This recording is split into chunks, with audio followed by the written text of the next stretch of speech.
तुम मेरे मादर चोद, मेरा प्रियांशु छोटा भाई, उसके साथ बहन चोद तुम 10-15 आदमी के लेकर के आए, तेरा फोटो खिंचावे लगे मादर चोद। प्रियांशु मेरा भाई है, बच्चों वो करा था तेरा फोटो खिंचावे 10-15 आदमी के लेके आया था ना बहन चोद, तुम जलसा रिसोर्ट पर है मादर चोद, ये तुम्हारा औकात है। और तुम मेरे बहन चोद।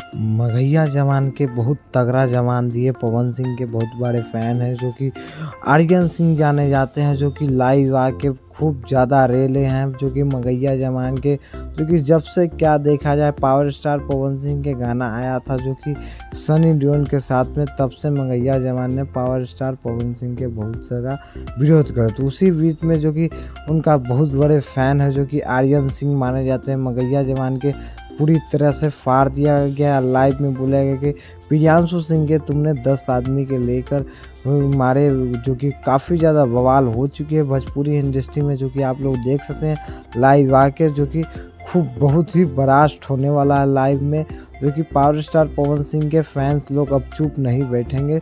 मगहिया जवान के खूब जवाब दिया जा रहा है। पवन सिंह के यूट्यूबर सब या बहुत लोग यूट्यूबर सूर्या भाई या सब भाई मिल चुके हैं, जो कि आप लोग वीडियो को ज़्यादा से ज़्यादा शेयर करिए, मगहिया जवान तक पहुंचाइए इस वीडियो को। चलते हैं अगले वीडियो।